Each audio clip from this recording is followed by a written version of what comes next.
Bonjour à tous, bienvenue sur ilovemath.fr. Donc l'objet de cette vidéo est d'expliquer ce que c'est que le nombre i et comment l'utiliser. Alors tout d'abord, le nombre i, c'est donc il est à la base des nombres complexes. Donc on sait déjà qu'un nombre complexe z peut s'écrire sous la forme algébrique x plus y. Donc z est un nombre complexe, c'est z égale 0, x vaut 0 plus i fois 1, puisqu'il vaut i, hein, donc ça vaut i. Sous la forme exponentielle, eh bien, i vaut 1 fois exponentielle i pi sur 2, puisque module de i, eh bien, c'est racine de 0 au carré plus 1 au carré, hein, partie réelle au carré vaut 0 plus partie imaginaire au carré plus 1 au carré. Ça vaut 1, c'est pourquoi j'ai mis 1 ici comme module.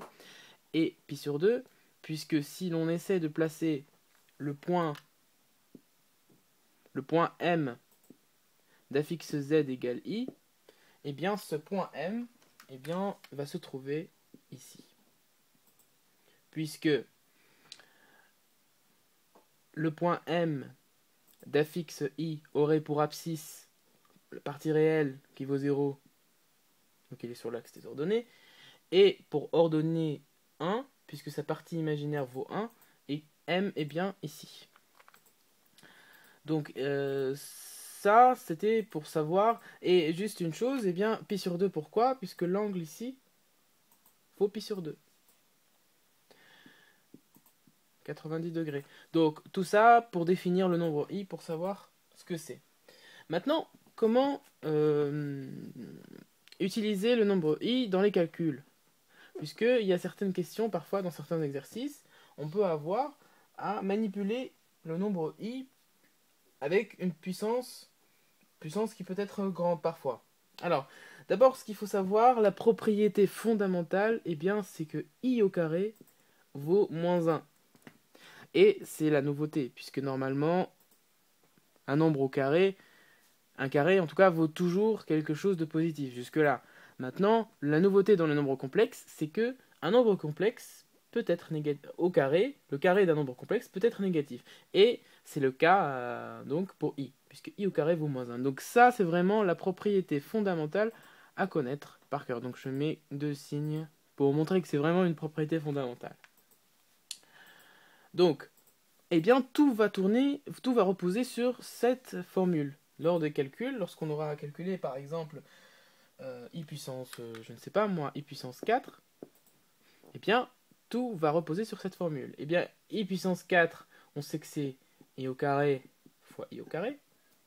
Or, i au carré vaut moins 1 fois moins 1. Donc ça fait moins 1 fois moins 1, ça vaut 1. On pourrait calculer i puissance 5.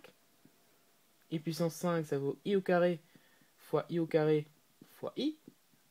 2 plus 2, ça fait 4, plus 1, ça fait 5. On vient de calculer i au carré fois i au carré, ça vaut 1. Et i fois i, ça vaut donc i. I puissance 5 vaut i. Donc on remarque qu'il y a un certain cycle, c'est-à-dire que les puissances de i eh bien, valent certaines valeurs déterminées. Alors, i puissance 1, ça vaut i. I au carré, ça vaut moins 1. I puissance 3, c'est i au carré fois i, donc c'est moins 1 fois i, donc c'est moins i. I puissance 4, on vient de le calculer, ça vaut 1. Et i puissance 5, ça vaut i, on vient de le calculer. Donc vous voyez qu'il y a un cycle. I, moins 1, moins i, 1, i, et si on calcule i puissance 6, i puissance 6, ça va être i puissance 5 fois i, donc i fois i au carré, ça vaut moins 1. I puissance 7, ça va valoir i puissance 6 fois i, moins i. I puissance 8, moins i fois i, donc i fois i, ça vaut moins 1, fois moins 1, ça vaut 1. Et là, on va remarquer eh bien, qu'il y a un cycle entre les valeurs des puissances de i. Donc 1,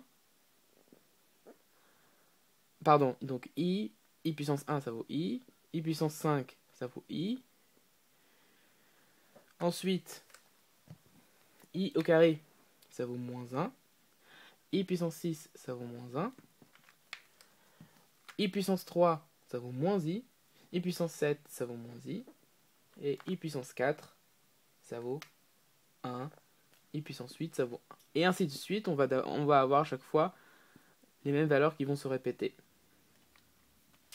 Donc voilà pour les calculs. Donc on va prendre maintenant un cas classique de calcul de puissance de I assez élevé. Par exemple, I puissance 2011. Alors quand on voit comme ça paraît un peu compliqué. Mais en fait c'est simple. Il faut jouer sur, comme tout à l'heure, sur le fait que I au carré vaut moins 1. Donc on va essayer de faire apparaître I au carré. Donc on va essayer de décomposer 2011. 2011 est un chiffre impair, puisque il se termine par 1. Donc, 2011, il faudra prendre le premier chiffre pair qui vient avant 2011. C'est 2010, le premier entier. Donc 2010 plus 1. Alors 2010, on a dit c'est pair, donc on peut le décomposer. 2 fois 1005 plus 1. Et là, on a fait tout le travail en fait. Puisque maintenant, il suffit d'exprimer I puissance 2011 avec ce qu'on vient d'écrire ici. Donc ça fait I puissance 2 fois 1005 plus 1. On peut décomposer encore. I au carré. I puissance 2 fois quelque chose, c'est I au carré fois, donc I au carré puissance 1005. Hein, quand on a quelque chose exposant quelque chose, le tout exposant autre chose, donc ça fait le produit. Fois I puissance 1. Hein. Là, fois puisque c'est 1 plus, donc fois I. Or, on vient de voir que I au carré ça vaut moins 1, donc ça nous fait moins 1 puissance 1005 fois I. Et on a ainsi calculé I puissance 2011. On l'a écrit sous forme de moins 1 puissance quelque chose et I. Donc il faudra à chaque fois veiller à décomposer l'exposant de I, l'écrire sous forme, donc l'exposant si je le note A, l'écrire sous forme de P plus 1, donc prendre l'entier qui vient juste avant, qui est pair, P ici, de P plus 1, et ensuite on aura écrit I puissance A, ça vaut I au carré, puissance P fois I. C'est la méthode générale pour résoudre ce genre d'exercice.